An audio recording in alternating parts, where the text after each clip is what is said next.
getting hit multiple times coming out of that bike section. More drivers coming to blows.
Hello and welcome into Sim Racers Group F3 tonight here at lovely Brazelton, Georgia, Road Atlanta Raceway.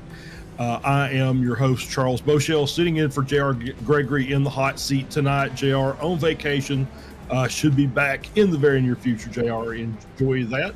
Also on board, we've got Kane Lasky joining me in the booth tonight.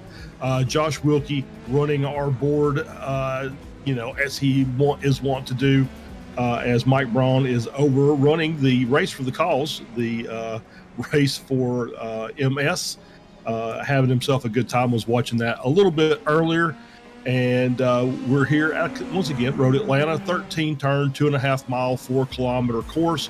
Very, very fast racetrack, and these F3 cars are going to be really setting up some great lap times. Kane, I'm looking forward to a good race tonight. This is a really good car track combination here with the F3s at Road Atlanta.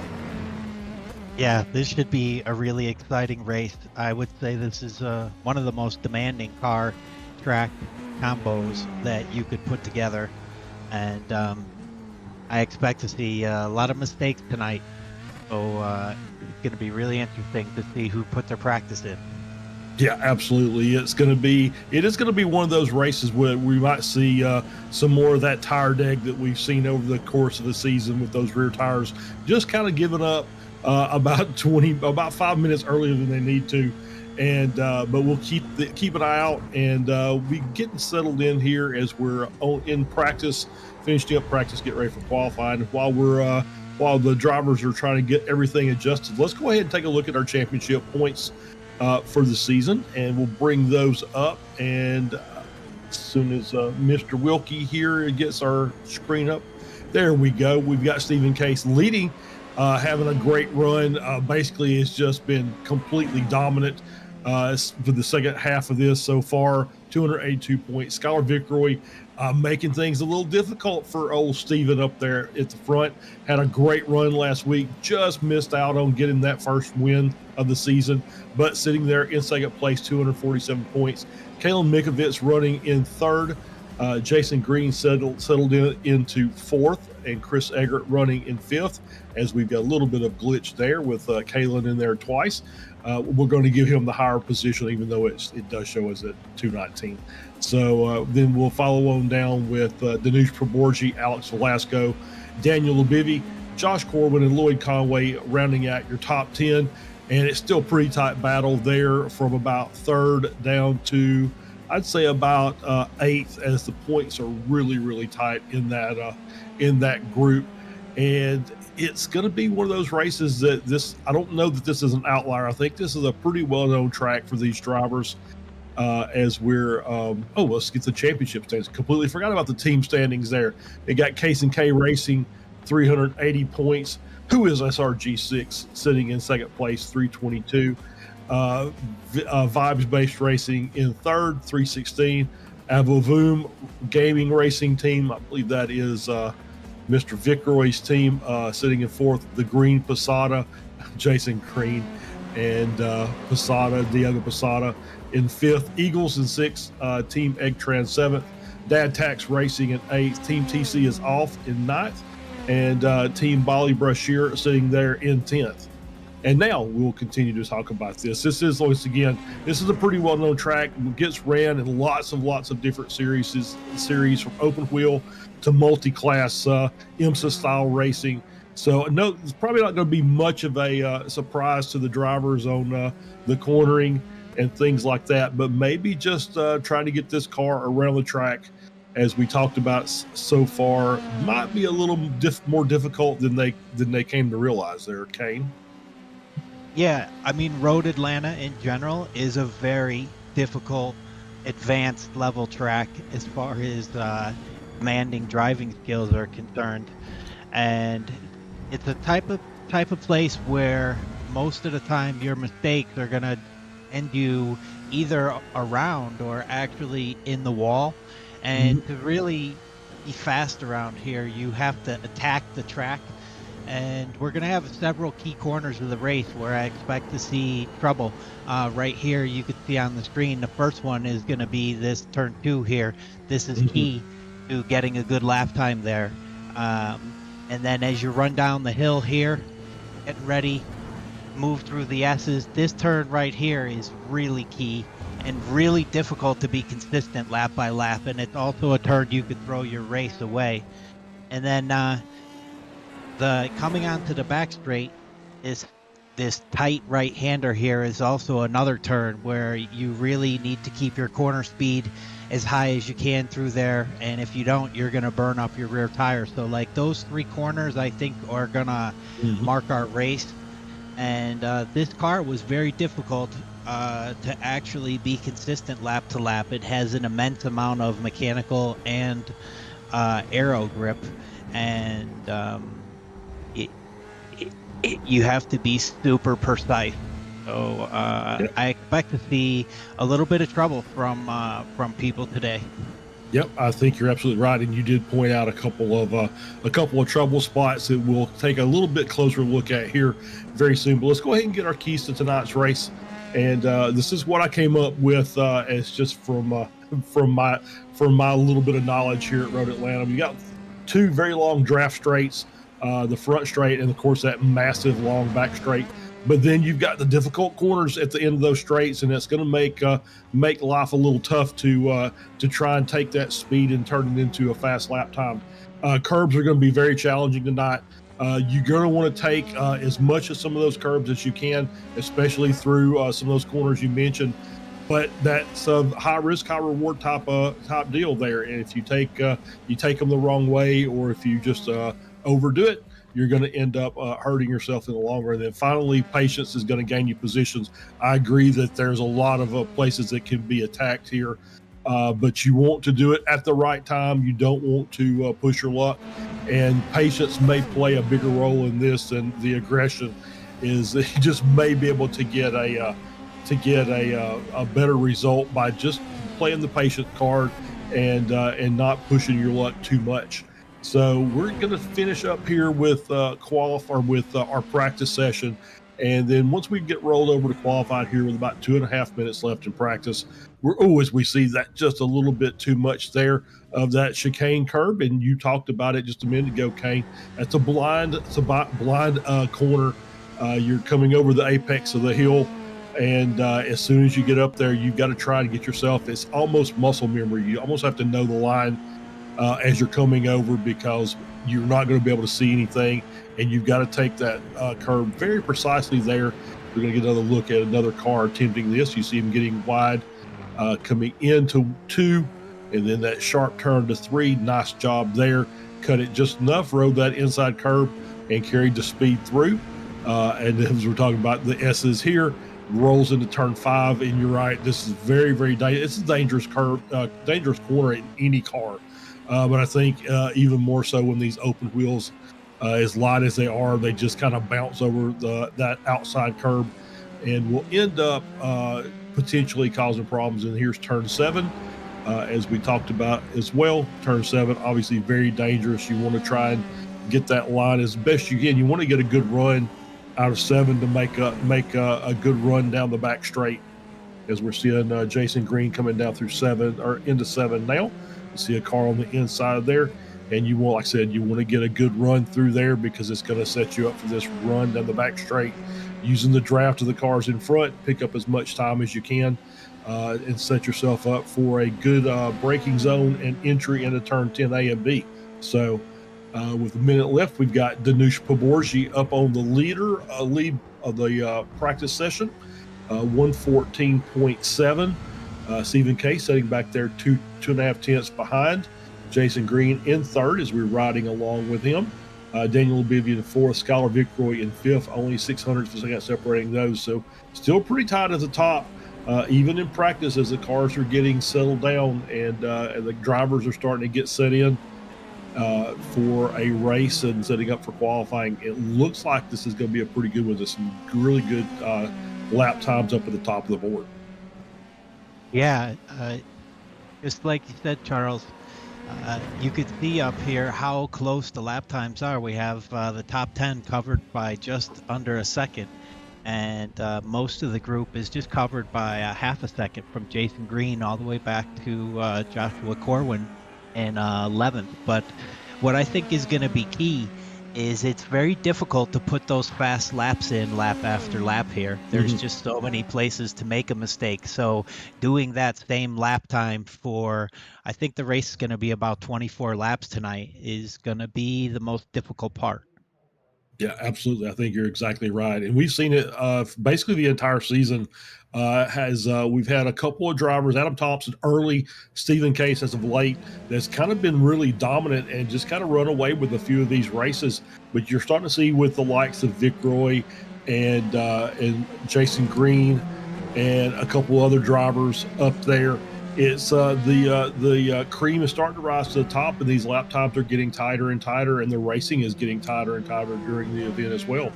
As we're getting qualifying started, open qualifying session, all the cars can be on the track at the same time. 15 minutes. Obviously, you want to get a clean lap in. The draft will play a role in this.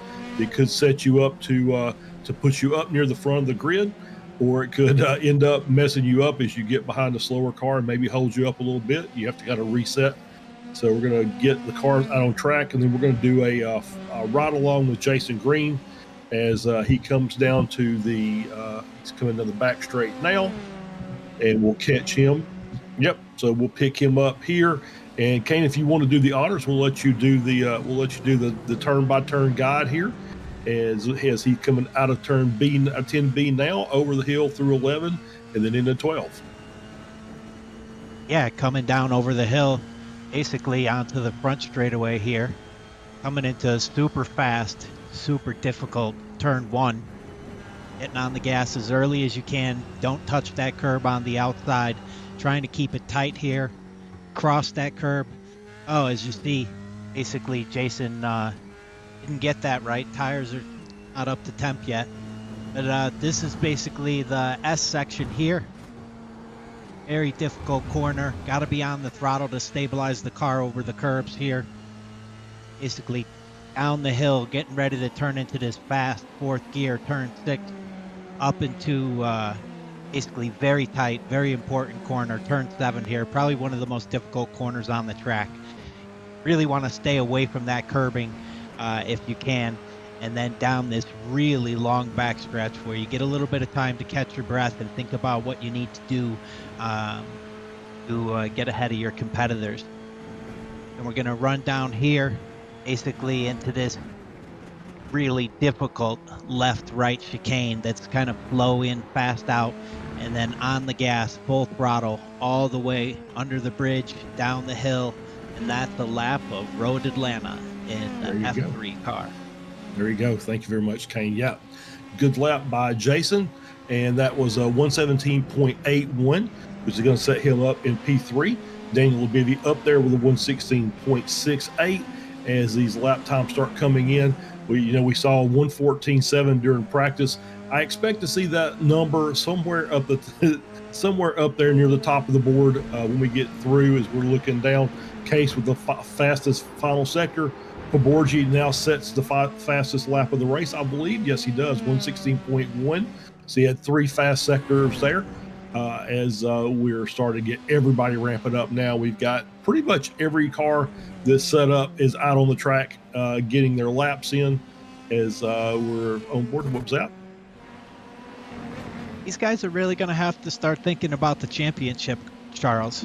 Yep, because, absolutely. Stephen Case is he's got a pretty good gap up in front, and Skylar Vicroy has another little bit of a gap over 3rd place, but from 3rd all the way back to 9th, these guys are in a tight pack, and the schedule these next few weeks is really tricky tracks. We have Road Atlanta tonight and Suzuka next week, and those are places where it's really easy to make a mistake, and then after that we're going to go to tight and fearsome Laguna Seca. So I think for people who really want to get a good finish, top 5 in the championship or shooting at the podium, these next 3 rounds are about consistency. Yeah, I completely agree with that. Yeah, there's I'm sorry, go ahead, I'm sorry, Josh.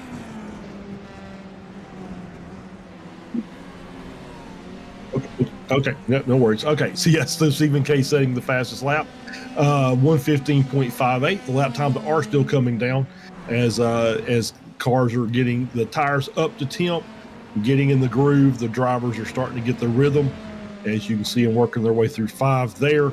It's we talked about you talked about the upcoming races. I want to say, next week at Suzuka, probably one of my most favorite tracks in the F3 car. I used to drive F3 a lot, and I can tell you the 2 that I always look forward to, and I don't know why, because I was never really good at those tracks with anything else, was Sebring and Suzuka. So it's always, oh, there we go, and there's what you see with what happens when you don't take that curb correctly coming out of 5.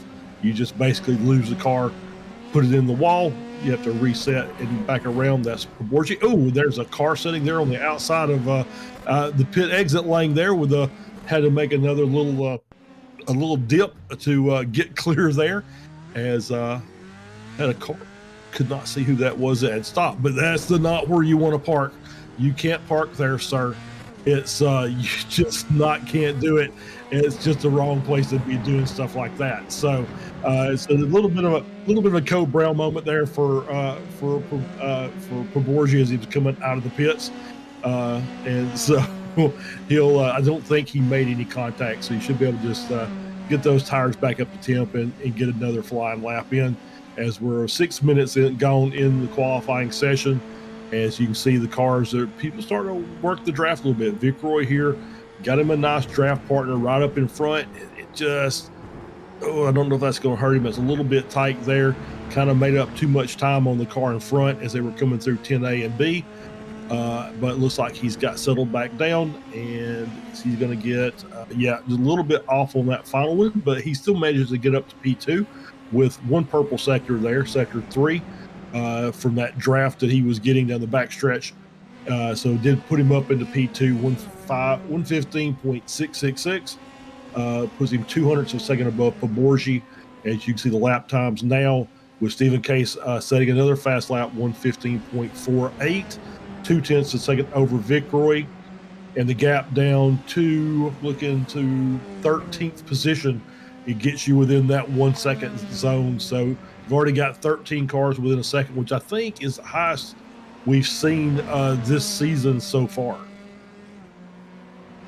Yeah, these cars should get faster and faster as we go along, all the way down to the last lap. Charles would probably be the fastest lap of the session. Yeah, very, very possible as the cars burn fuel off. And the tires do hold their own pretty well, especially if you're coming in mid part of the qualifying session to get a fresh set and keep your same fuel load. Then you should be able to set a pretty quick lap here toward the end of qualifying. As we're up at the 8-minute mark here, we're still seeing fast laps being set. Lloyd Conway up to P3 with a 115.52. As we have this car coming out of the track, the 347 car, Justin Snyder, as he's getting his lap, a little blink there as he's working his way around 7. So he'll get his first run down the backstretch. He's going to pull over to the side, let the other car through. That is the 22 car going by, and that is Ganesh, Atul Ganesh. Sitting in P12. So yeah, it's been really interesting to watch the progression of some of the drivers at the back half of the grid, how they're just basically improved week in and week out, and it's just become a much tighter battle, especially in the mid pack. We do have a few more challengers up near the front, but that mid pack battle has been pretty mighty for the last couple of weeks. Yeah, I mentioned it 2 weeks ago when I shared the broadcast with you. I'm mighty impressed. This car is very difficult to drive. It's a beautiful car. It has a good balance of power to weight and also aero and mechanical grip, but it has a lot of grip. On the iRacing service, it's saying that this car, when I did laps today, 42 Newton meters of force at the wheel. Wow. 42.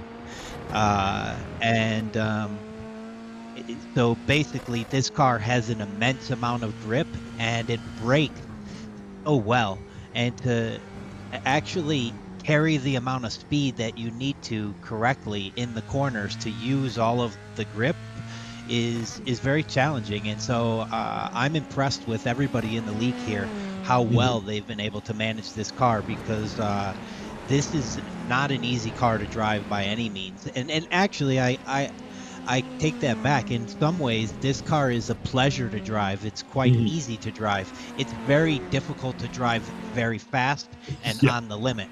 Exactly. Yeah, I was about to say, as you were saying that, I was like, yeah, it's easy to drive at when you're about 80% of the maximum pace of the car, but to get that last 20% or so out of it is a difficult proposition.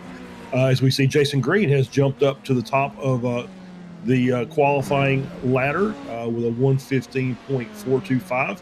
He's jumped up by about 600% over Stephen Case. So we've got a new pole sitter here with about 4.5 minutes left in qualifying. And we're still seeing purple sectors being set out there. Dinesh Pomorji sets a purple sector in sector 1 And we're almost 11 minutes into this as we're riding on board with Green, and now we're going to switch over to Borgi as he's working his way through 2 and 3, and that's going to be an off track. That lap was not going to count. That was too much of that inside curve there at the chicane. So he will just ride this around and get ready for the next attempt. And just looking down as we're going to look down further down the list, and yeah, we're down to 14 cars within that 1 second, and just a couple of cars right outside of it. So it's once again the mid-pack drivers are really starting to apply the pressure to the front runners, and that battle pack is getting bigger and bigger every week as we're seeing more and more guys that are getting really comfortable with these cars and able to put some good laps in. So coming up here with about a little over 3 minutes left, going to ride here with Jason Kocher, the captain, as he's working his way around, sitting there in P14, having himself a good run as he's working his way through turn down the front straight out of the final corner. Going to look down and carry his speed through turn 1. Just a little nibble there, that inside. It's about just where you want it. He's a little further over to the left there for 2 and the 3. Could have opened that up just a little bit more. We work our way down through the S's. We jump over here and we're going to work our way through turn 5. Good line through there. That's about how you want to do it. That's the right way through there. You carry a little bit, carry as much of that curb as you can, but you want to not really jump over it all the way. As we and we're getting a little wide there through 6 and before into 7, and we're going to bump it in the wall, and that's going to be a reset back to the pits. So obviously the curbs will give you some advantage, but you have to treat them nicely. Otherwise they will not treat you nicely in return. Charles, you always come up with some of these great keys to the race, and you nail it all the time. Like I think you must spend hours on the track, driving the track before the race weekend. But for sure, your second one, mind the curbs, is going to be very important here. I would say there's very few curbs here that are going to give you any advantage. Maybe, coming out of the last corner, you can get onto the curb, but these cars really don't like the curbs.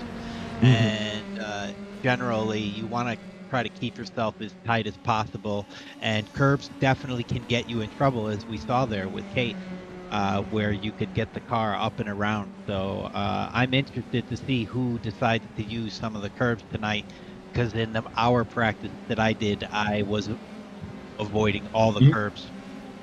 Yeah, as we're getting here toward the end of qualifying, we'll have a little special feature here. We're going to bring in some photos from the SRG lab, as we've got some pictures of some of our drivers. They're out there and getting their practice in. Some great photos here. Just a nice. These are some really nice rigs. Just to be fair, that's the the F1 style seating. You got your feet up almost at your heart level. Then you see the whole rack of them running down the wall. So you've got, I think there's 10 rigs set up in there. So, and then I think he said another PC or 2. And you get some coaching going on in the background there. So yeah, just a fantastic layout out there in East San Jose, California, I believe is where it is. Just got great place. We did this. And I won't mention the name because it's from a different studio that Josh and I worked on, but it's something very similar, and it's always been just fascinating that we've got these places like this where you can just go out and get together with a bunch of people that you enjoy and have some fun racing together. So that's going to be. I'd love to drive out there, but 2,200 miles is probably not something I want to attempt for their little in-house party and barbecue that they've got working. So it's would love to try that, as I think we're wrapping up qualifying here, and Stephen Case did manage to get back up onto the pole, surpassing Jason Green. As Jason's coming around, is he going to be able to get this lap in? Is this going to be a faster lap for him? Does not look like it. Does not look like he's on pace there, so he's not going to be able to improve. He did not. So Stephen Case with a 115.224 is going to be your pole sitter again for tonight. As we're on board here with Atul Ganesh, working his way through the S's. I think he's already don't think this lap is going to count, but we'll kind of ride along as qualifying extended, or qualifying overtime, as I like to call it, is going on here. And there might be a couple other cars. I'm kind of looking. Velasco may be out there on a hot lap, but I think that's probably going to be the only one. I think, like I said, I think Ganesh did not make it. He did not. He's already pulling over to the side to reset back to the pits. So see if Velasco manages to get anything there as he's coming around for the final time. Does not look like he's on a fast lap either. 1:15, that's going to be his time. And we had, actually, if you look at it, it's kind of crazy. Case, Green, Conway, Vickroy, Poborgi, your top five. Velasco, Mikovits, dead heat tie for P6. And exactly down to the millisecond, 1:15.746.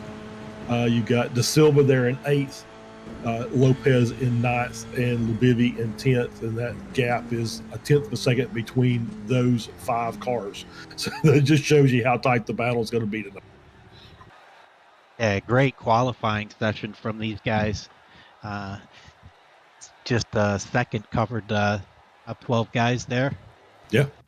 Yeah, absolutely. It's we'll roll over here as the race session has started up, and let's get our starting grid. It doesn't seem to want to come up. All right, well, we're hearing that we're having a technical issue with the starting grid, so let's just pull up the qualifying results and we'll use that. We'll give that list as well as we're getting the cars gridding up, and so we'll give you the. That's okay. I can use the timing tower, and we'll say there we go. Stephen Case, Jason Green, your front row. Conway and Vickroy, row 2. Poborgi, Velasco, row 3. Mikovits, De Silva in row 4. Adrian Lopez, Daniel Labivi rounds out your top 10. Justin Snyder in 11th. Josh Corbin in 12th. Ganesh and Kocher, row 7. Christopher Wang, Adam Duvall, row 8. Dan Swanbeck, Thomas Brashear, row 9. As we roll through, there we go. Rafael Cardenas in 19th and Aaron Van Wagner in 20th. Rounding out the rest of the grid, Colt Ron Dillon in 21st, Igor Grunsky in 22nd, Diego Posada in 23rd, Neil Day in 24th. And there we go. There's your starting lineup for tonight. 24 cars on the grid, which is pretty standard for an F3 race. And we're going to, as their cars are getting set up, still waiting on 1 or 2 to grid. I think we're waiting on 2 to grid. We'll wait for them, and once they either get gridded up or the timer kicks down to 0, we'll get the lights off and we'll get ready to start racing. Obviously, start's going to be pretty critical, especially when you've got cars that are around the corner and coming downhill. So you want to make sure you get a good start. We don't need any tire spins. We want to get everybody off the line. And there we go, off the line, and away we go as we take down the front. And we've got Case up to the front. We got a battle on the outside by Green. Does not like he's going to be able to do that. He's going to start file in there into P2.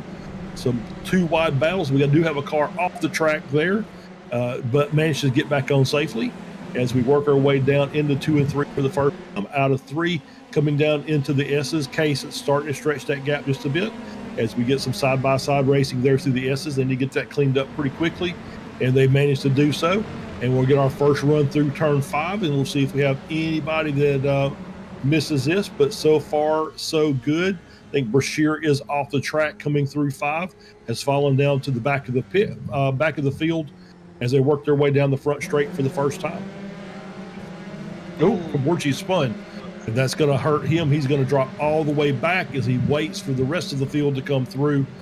And that's going to reset him.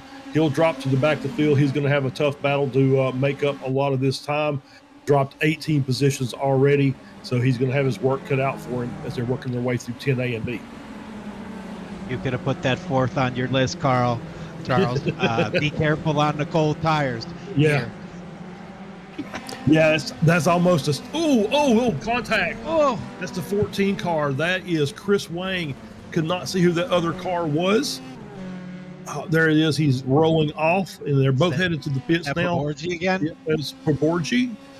Not looks like Aaron Van Wagner is the other car that got caught up in that. We'll get the replay here coming through 10A and B. We've got Wang on the outside, gets into the grass off the outside curb and loops the car around, and then Van Wagner, no place for him to go. I don't even know if he saw it until he was hit by it. So there it is. And yeah, he had no time to react to that. Slams into the concrete barrier there for the walkover. And so there'll be 2 cars in the pits and another car, Brashear, Paborgi back down the back. And so now we'll take a ride along and see if everybody gets settled down. Yeah, riding along here with Velasco, you can see the front end of the field basically got away well, and everybody's just settling into basically a straight line and getting their tires up to temp before they start pushing the limits too much. As we see a little battle here between Velasco and looks like Corwin side by side. Yep, coming through 12, still side by side. No contact there, but very close. Great shot here, Josh. That's a great view looking up at that battle as they're working their way through turn 1. Still side by side as they're battling down through turn 1, up the hill, coming into 2. And Velasco, there was a little bit of contact there. I saw some wheel contact between Velasco and Corwin. And Velasco manages to get through, I believe. He does indeed. Moves up to P8 in front of Corwin, who's running in 9th. Justin Snyder just behind in 10th. And that has allowed the cars in front of them to kind of get a bit of a gap. Velasco is now almost 3 seconds off of Blue Bivy, who is running in 7th position. So these guys they're going to need to get settled down and get back in line for a couple of laps if they're going to move up any further than they currently are. As we see a car go by there, I think that might have been Corwin again, a little wide coming out of 7 into the grass. He's going to have some company on the outside with Justin Snyder, and now looking to make it 3 wide. No, not quite, but we do have a battle move to the inside there. That's Lopez moving to the inside. Corwin says, you know what, I need to calm down just a bit.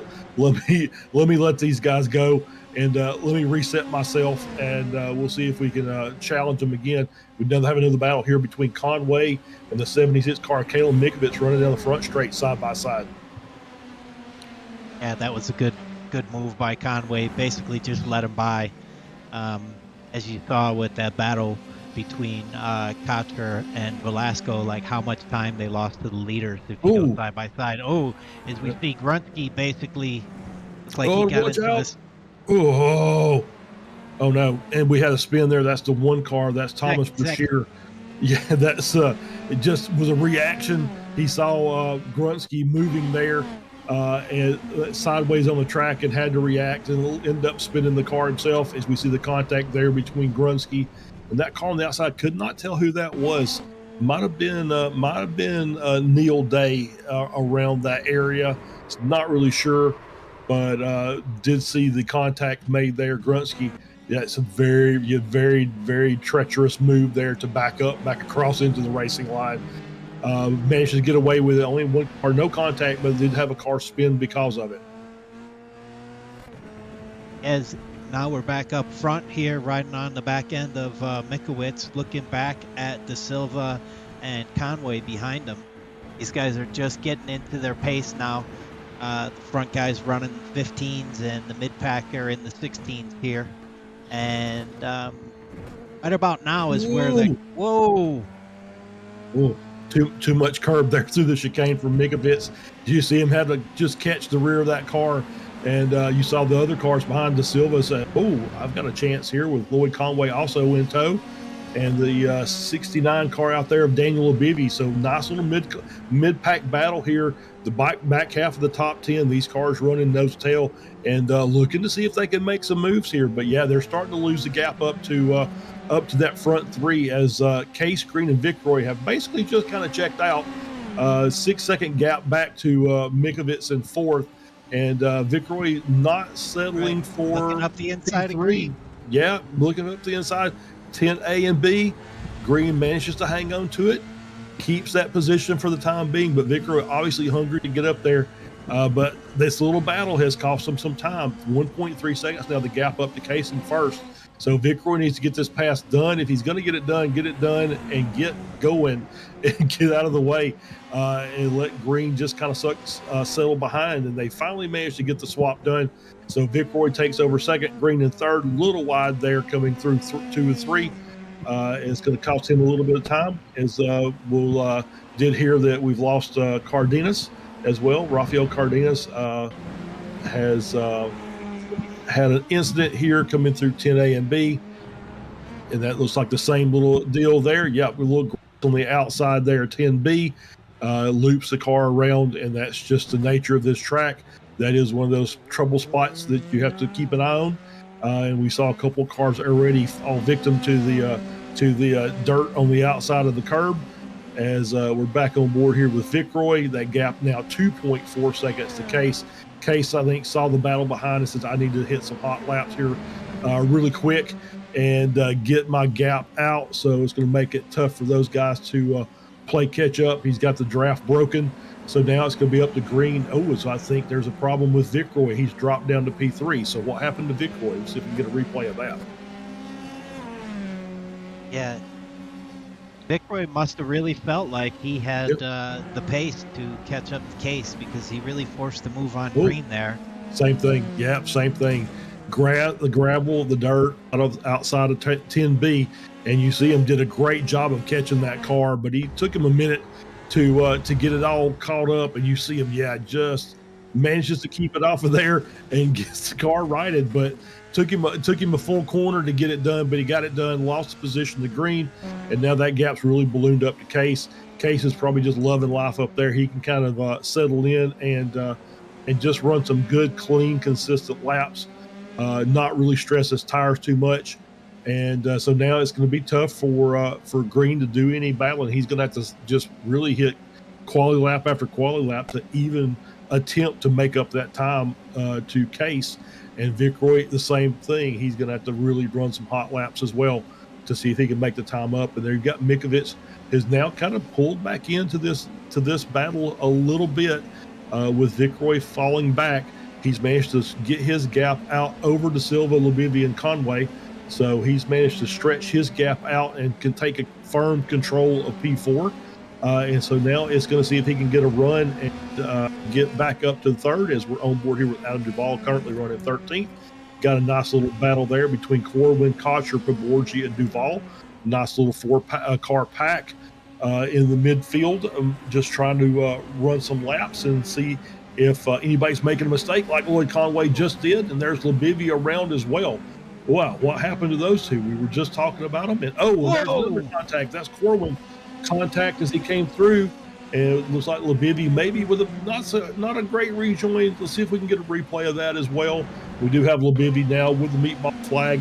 So we're going to be on board with Labivia. So they're working their way through the chicane, turn 3. Too much of that curve on the inside, jumps it, loses the rear of the car, spins it around. And let's see from Corwin's view. Yeah, that's not great. But manages to, I'm not sure if I saw that kind of a desync there on his front end. So I'm not sure if he took contact or if that was netcode.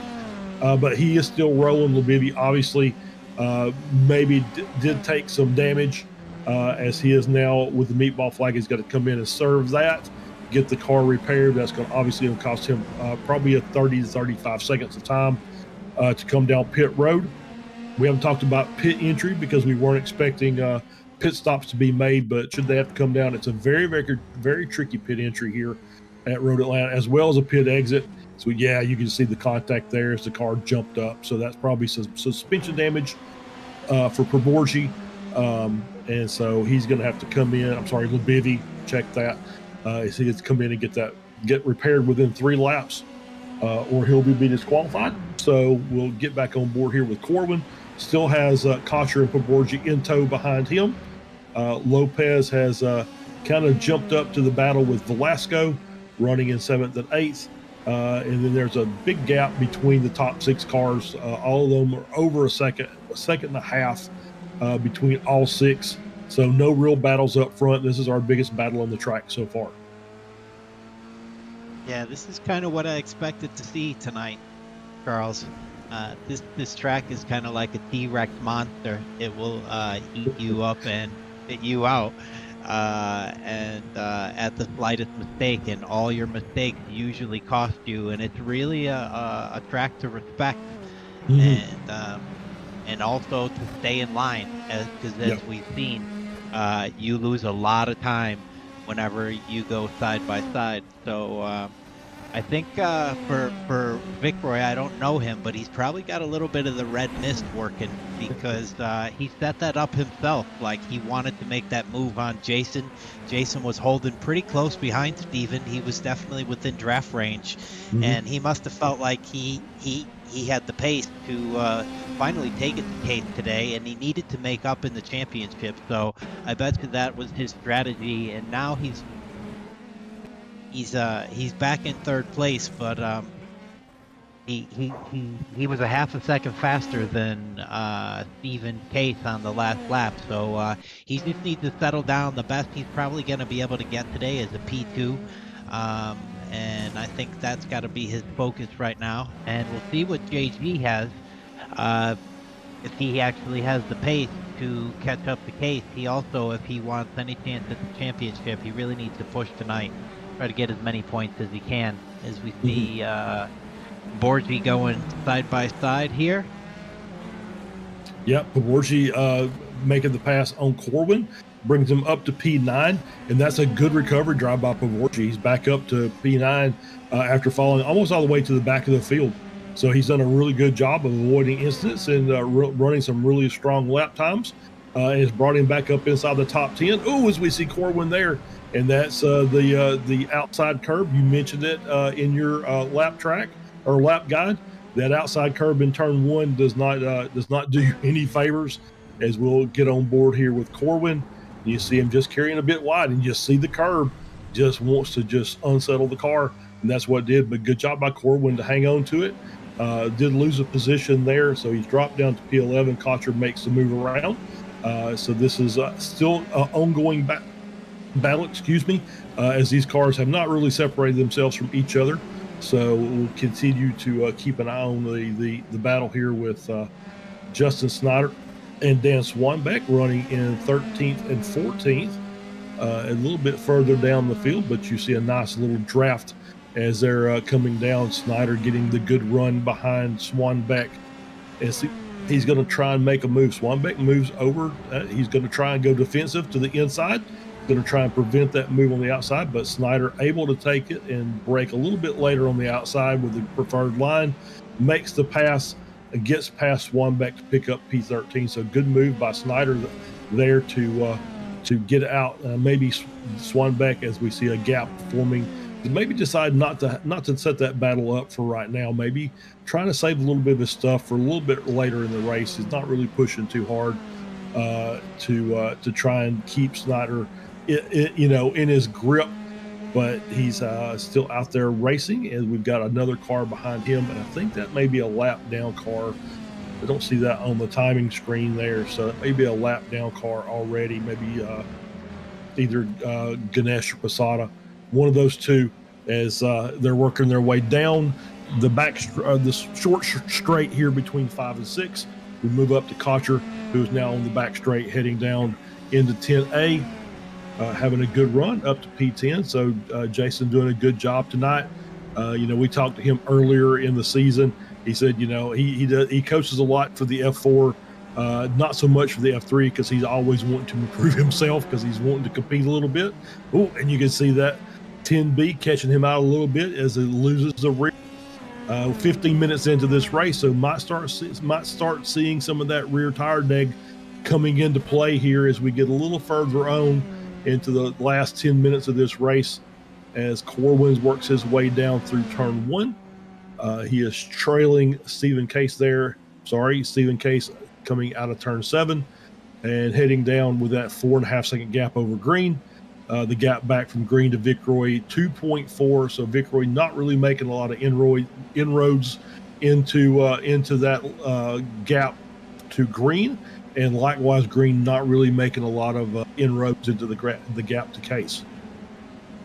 Yeah, Jason looked like he just put it on cruise control. He's a very consistent driver, and he probably realized that he didn't have the pace to catch Case. So he's just settled down into his rhythm now, and I imagine he's watching his relative screen back to Vic Roy.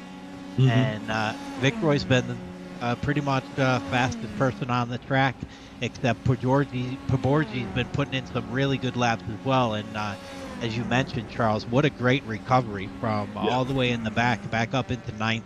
And he's probably looking at getting maybe Velasco at the end of this race.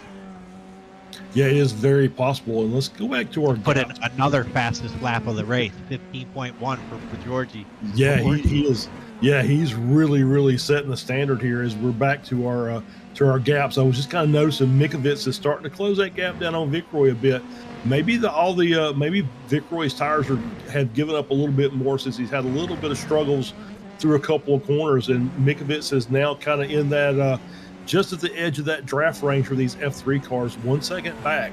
The other closest battle is Corwin, only 0.3 behind Kocher, sitting there in 10th and 11th. Those are your two tightest battles on the track as we're sitting now. So let's keep an eye on this and see if we're going to get a run from Corwin down the back stretch here as we're riding on board. As Kocher moves over, trying to break the draft, running the snake down the back stretch, and not going to work. So he's going to move defensively. And we've seen this before. Corwin should be able to have a good chance to outbreak him into 10A and hold it up for 10B. Gets through, manages to hang on to the rear of the again, but managed to get the pass done. Kocher trying to fight back on the outside, not going to have the run. Maybe he can get a little bit of draft down the front stretch here and see if he can get the run up the hill. But nope, he decides to just kind of back off a little bit and kind of just watch and wait, as it were, to see how Corwin handles the chicane. So far, so good. So Corwin having himself a little bit better run for the last couple of laps, and Kocher not able to do anything with him for the time being, as we now have Duval coming into this battle as well. So we'll have to keep an eye on him, as Mikovits has dropped back just a couple of tenths back from Vic Roy, 1.2 seconds to gap. So we'll see if he can find a spot to maybe make up a tenth or two, get back in that draft range, and see if he can tighten that battle up, as we're 6 minutes left in the race. And we're riding along here with Adam Duval as he's working his way. And we're hearing there's not been a crash. We're going to get a replay here. This is Colquhoun Dillon. That is turn 2 and 3. That's the escape road. Also know that's also used as a little chicane for maybe the club layout. Just too much speed coming through there, and just loses the rear of the car. Kind of an odd situation. Maybe just got behind on his braking and turning there on the entry to that chicane, and loses the rear trying to correct, and manages to keep it off the wall though, so he's able to get back out on the track. Having a rough day though, down in P22 for Dillon, lap down already with about 5 minutes left in this race. As we're back with the group here, this is Lopez and Paborgi making that run, and just what you said, Kane, he's made up that gap to Lopez, and he's going to be looking to take over P8 here in short order. Yeah, he's fine. Our producer's telling us that Levivi just crashed, and he's picking a toe to the pit. Yeah, we'll see if we can get a replay of that as Paborgi is making the run down the outside. This seems to be the best line down here. The defensive line not seem to be working very much with these F3 cars, and I think it's just because of the draft you get before the cars. Oh, and then Paborgi loses it in the grass again. 10B just managed to catch it back up, but now he's lost all that. He's lost 4 seconds to Lopez, so now he's going to have all that work to do to try and get back up there again. So, tough break for Paborgi. Had a couple of incidents. Here's our incident involving Levivi, and that is coming through. Yep, that was coming through 10A and B as well. And we've seen that several times. And he just says, I think I'm just going to tow this back to the pits, and we'll call it a day a little bit early. Yeah, you could see from the timing tower, Charles, how difficult it is to keep those lap times. We saw in practice and qualifying, everybody was lined up, pretty close within a second. What was that? Was that Cocker It Dillon was. again? Uh, that was Justin Snyder. I did not see the car that was out there, but I do see Brashear and Dillon did have a meatball. Brashear already had a meatball, but I think that was Dillon that was that. I think he had made a mistake a little bit earlier, but Justin Snyder's car is just absolutely wrecked, and that is coming down. That was coming through. Let's see here. Yep, through 5. Yeah, and you can see Dillon just sideways, and that is the racing line, and just nowhere for Snyder to go. The other cars managed to escape to the inside. Snyder could not, and that is race done. As you see, yeah, I mean that is the line you're supposed to take through 5, but you're not supposed to have a car sideways in front of you. So that's a tough break for Snyder, who's having a good day, and you can just see Dillon just a little bit too much over the curb, bounces through. Is he going to? Oh, I think he started moving too as well, and that did not help matters at all. So it was a good run for Snyder, as the producer was saying. He had a good run going, was kind of fighting up toward the top 10, and just not to be, unfortunately, not of his doing. So tough night. That'd be tough pill to swallow as Brashear. We see him coming back out of the pits to finish off his race. So we're on board here. There's still this 3-car battle: Corwin, Kocher, and Duval. Duval has managed to close that gap up. He's going to get the benefit of a dual draft here coming down the back stretch, as Corwin's going to move to the inside and try and take that defensive line. And Kocher's just going to do a good job of I think Kocher's decided, you know what, I think I'm in a good spot. I'm not going to really push it too hard. Decides to lay back, not go on the attack, and he's going to stay in P11. Corbin's going to stay in P10. Duval is still there, though, and he's going to have an opportunity to make that move, as we're on board here with Cardenas, and that is a very broken car in front of him. That may be Snyder's car, or Swanbeck? Not Swanbeck's car. So Swanbeck came out of the pits and has really damaged his car significantly, as now we do see Justin Snyder coming back out onto the track, as we see Brashear over off the line here, and that's the cutover for the short course. And so he's just riding around, just trying to click off laps and staying out of everybody's way wise. We saw the replay there, as we're going to get another view of that coming through 7, and just loops the car around and into the inside wall there, coming out of turn 7, and then back to live. And we've got Stephen Case still leading. Vickroy is now caught up to Green, so we've got a battle for P2 here. Vickroy has pulled some magic out of the hat and is now caught up to the back of Green, and is going to be battling there as they get through the lap traffic, as they're working their way down through the S's coming into turn 5. And you see Vickroy sawing at that wheel, trying to hang on to the roof, as they're still coming up on a few more lap cars. That's the 44 car of Posada, Jason Green's teammate, ironically enough, in the team championship, as they're working their way down the back stretch. And this is this the last lap? This may be the last lap. So yep, it will be. So we're at the 25-minute mark. Race officially time is done. So when they cross the start-finish line, this will be it. So this is Vickroy's move to take P2. He works his way to the outside. That is the preferred line. He's going to make the run around. Green's going to try and stay tough on the inside. Cannot hang on to that position. And here's Stephen Case coming around to take the victory once again. And Vickroy, once again, is going to end up finishing in P2. Green with a P3. Mikovits with a P4. Managed to do a good job of catching that gap up, as we got Conway battling here with, is that that's Velasco, side by side. Oh, photo finish there. 9 milliseconds between Velasco and Conway. Velasco getting P6. De Silva does finish in P5. And we got Poborgia again, and that's that turn 10B coming up into the turned into 11, and looks like he had the concrete barrier again. So we had to get a replay of that, but manages to get across the start finish line in P9. So does have a pretty decent recovery, but it took a lot, and is going to cost the team a lot of money to fix that car to get back up to finish in P9. Was amazing. He made it down the hill and across the finish line without the rear wing. I thought he was going to spin, but he held it together for sure. Absolutely. We're going to replay here. Poborji coming his way to the inside of turn 10A, and then, just too much speed, and then contact with the 007 car, and that removes the rear of the car, the rear case, or rear wing, rear cover.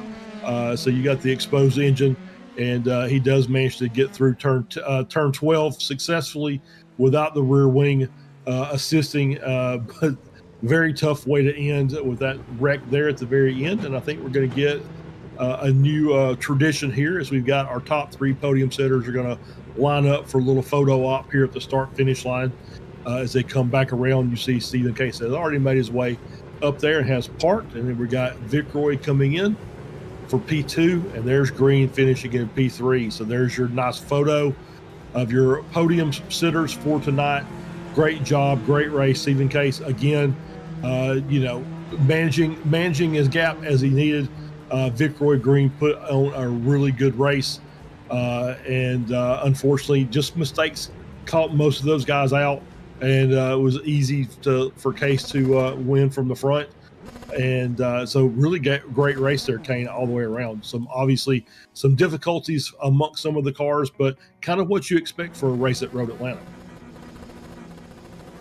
It basically was just like we talked about, a lot of mistakes tonight, but not from the guys up front.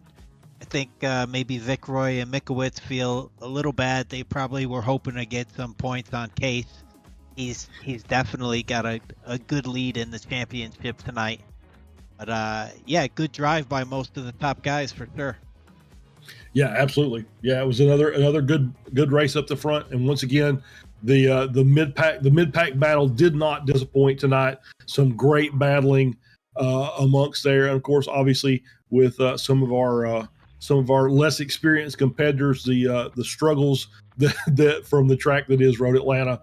As you see the donuts being made. Can I get a cup of coffee to go with those donuts, please? Thank you very much. Beautiful donuts there. Yeah, very well held. Nice. Yeah, Case must feel pretty good about himself. He's been driving really well. Yeah, he has. So let's get a look at our final race results. We'll run down the finishing order, and then we've got some guys waiting for interviews. So Stephen Case that's the quality results. Race results don't look a lot different. Stephen Case takes the win. Skylar Vic Roy finishing in second. Jason Green rounding off your podium in third. Excuse me there. Sorry, Caleb Mikowitz in fourth. Da Silva in fifth. Velasco sixth. Lloyd Conway in seventh. Adrian Lopez at eighth. Danush Poborji in ninth. Josh Corwin rounds out your top 10. Jason Kocher 11th. Adam Duvall 12th. Igor Grunsky in 13th. Rafael Cardenas in 14th. Dan Swanbeck finishes in 15th. Neil Day in 16th. And Athul Ganesh in 17th. Justin Snyder in 18th. Thomas Brashear at 19th. Diego Posada in 20th. Daniel Bivy 21st. Colquhoun Dillon finishes in 22nd. Chris Wang finishes in 23rd. And Aaron Van Wagner finishing in 24th. And that is your race results for tonight's race. And we do have a couple of drivers sitting in the interview waiting area. So, Kane, I'm going to bring in Skylar Vic Roy, and I'm going to let you do the interview so I can get my throat cleared successfully here. And we'll drag him down, and you can interview our P2 finisher. I had such a mix of emotions on that stream. I was sad. Tyler, how are you tonight? Good. Yeah, great job. Great recovery, and you ran some of the fastest laps of the race for a while. Were you really upset? It seemed like you wanted to get by Jason Green because you felt like you might have had the pace to catch up to Steven, and then you made just a slight mistake and had to fight back up to the front and finally ended up with a P2. How was the race from your end? Oh, getting the start was crucial. I just, during practice, I wasn't really settling in. I think I was overdriving the car and cooking the tires and could not get the car to settle down whatsoever. Getting a solid start around the outside of Lloyd there and being able with Jason and Steven was really key. When I made the move on Jason, I was telling myself, okay, is it worth it now? Because if we start battling, Case is gone. And that's what happened. But the unfortunate thing is then Jason made a mistake behind me, and I was like, yeah, I'm going to start to pull away. Then I immediately make a mistake coming under the bridge and cough that up. But then we decided to just calm down, relax, and let the race come to me. I really didn't think I was going to catch Jason. That was a little bit of luck, I think, with some traffic. And then he pulled back, caught in his draft, and then his tires were definitely a little bit more hurt than mine. I saw him sliding around a bit. So those calm laps definitely helped with the tire preservation on this very hot track. Did you find the Road Atlanta track? It's basically, I called it a T-Rex of a track. It'll spit you up and eat you up in a moment. Did you have a lot of challenges being consistent here? And do you like this track in general? Like the track, very challenging. The corners are very difficult. They're hard to get a read on some of the blind corners that you have here. The curbs can be vicious in spots. Tire wear is always an issue here, no matter what class you're in, just because of the heavy load you put in some of these corners and the heavy acceleration points that you need to get on the back straight. You really, really have to be patient, and it feels like you're going super slow, but you just really have to do that. So dealing with the heat here is not ideal, but if everyone's in the same boat, you got to make the best of it. Next week, moving on to Suzuka. Is it a track that you like? It's a track that I like. I'm not sure how well I'm going to do there. I struggle with the S's a bit, but to be honest, I've never taken the F3 around there in anger. So we'll see how that goes. I've got a few test laps threaded for some shakedown photos, but it's completely up in the air. I'm going to put my practice in, that's for sure. Lovely track. Yeah, great job tonight. Is there anybody you'd like to thank or give a shout out before we let you go, Skylar? Yeah, absolutely. I want to give a shout out to, of course, the Slow Motion Broadcast team. Always go back and watch these at the end. They're a lot of fun. You guys do a great job with the production. I want to thank SRG and Jason, especially for putting this whole thing together. Been having a lot of fun this season. I'm looking forward to the next as well and the last few races that we have here. Want to shout out to my boys, Dan and Cam. They've been keeping me entertained in my stream that I have here. And of course, Scott and Dave out in Michigan. They're always giving support. So thank you everyone for tuning into the show. And like I always finish off the last 4 weeks in a row, I'll come back next week and try to get one place higher on the podium. Yeah, well, we look forward to that, Skylar, and have a great week, and we'll see you next week at Suzuka. All right, thanks, guys. Bye. And that was Skylar Vicroy, our P2 finisher tonight, as he says, coming back again next week to try and get one more step on the podium.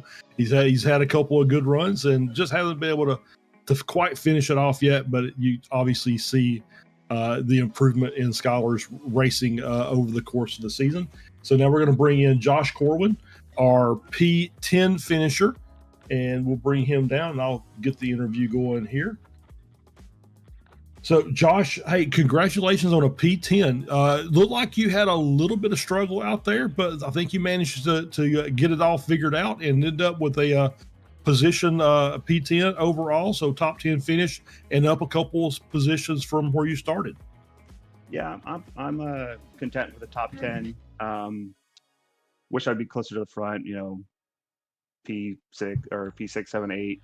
Me and Velasco got into it in the first 3 laps, and he drifted a bit wide into turn 2 and damaged my front wing. So from that point on, no speed through 1, no speed through 2, slow on the straights, and I ended up relegating back to 10th, 11th. But I had a fun time dancing with my old nemesis, Jason Kotcher, for the whole race. So fun all around. Yeah, absolutely. Did see that battle with Jason there in the latter half of the race. But yeah, I think we had like I said, had a pretty good run. We did catch you a couple of times with maybe I think 10 A and B, maybe caught a few guys out tonight just from just trying to get the car righted. But you said you had some front wing damage, probably caused some understeering woes for you, that you couldn't quite get the car set the way you wanted to through some of those corners. Absolutely. It was definitely took adapting on the fly, and it wasn't towards the end of the race that I start getting closer to my pace. And by that time the damage was done, and just had to try and stay ahead of Jason. Yep. So next week we'll be at Suzuka. Have you managed to run the car? Not the F3, That's right. but I've ran the F4. I've done it in lots of other video games, so I know the track. Now it's just adapting and trying to go as fast as humanly possible. There you go. All right, Josh. Well, congratulations on your top 10, and we'll let you give any thanks or shout outs, and we'll let you go and prepare for next week's battle. Absolutely. Jason Kotcher and Tyler Hagan and everyone down at SRG, you guys and the booth at SMB, making us feel like amateur professionals, and all my friends and family watching at home. Thanks, guys. All right. Well, thank you very much, Joshua, and we'll see you next week. Thank you. That was Josh Corwin, P10 finisher, and we make him feel like an amateur professional because we are amateur professionals in our own right. So it's obvious. That's pretty obvious as to how we can make that work. So Kane, next week, Suzuka. Once again, one of my favorite car track combinations, the F3 at Suzuka. It's just absolutely so much fun. It is obviously a very difficult track. Some very famous corners that will catch you out in a hurry. But I'm really looking forward to it. What are your thoughts? Yeah, we'll see if these guys basically take a lesson from tonight. I think we saw 10 people that didn't finish on the lead lap in the last week. Everybody's been finishing, pretty close to each other. So the track really bared its teeth this week, and I think Suzuka is even more fearsome of a track, and it's the same type of track where any mistake that you make is going to cost you over 0.3 of a second, and often it could spin you around and put you off the track and into the barrier. So I think it's going to be a great race next week, and maybe a little bit more spread out. Just like this track, you really can't get away from not having the right pace. So we'll see who puts their practice in. And after next week, we should get a really good indicator of what's going to happen with the rest of the championship. Yeah, I completely agree with you. I think the championship battle is coming into focus, at least so it seems to me. But this is we're done for tonight, but we're not done for. We got a lot more action on tap for slow motion broadcasting here, as we will end up with some more racing action this weekend, obviously with the Weekend Warriors sitting there, the Formula V's on Saturday, the Formula Ford Spec Racer Ford doubleheader on Sunday. We've got the XMS IndyCar Series getting ready to ramp up, coming back to us on Thursday night. Obviously, the American Muscle Series and the F4 Sim Racers Group on Tuesdays. So action all week long, anytime you want it. It's live, and it's also obviously recorded for your viewing pleasure at any time of the day, whenever you just want to sit down and watch some really good racing.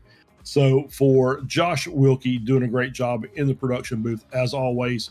For Kane Lasky, for coming in and sitting in, doing a great job in the broadcast. I am Charles Bochelle. We will see you again next week here, same bat time, same bat channel, for the Sim Racers Group F3 Series from Suzuka. We'll have our good buddy, good old JR back, and we should have some good racing action.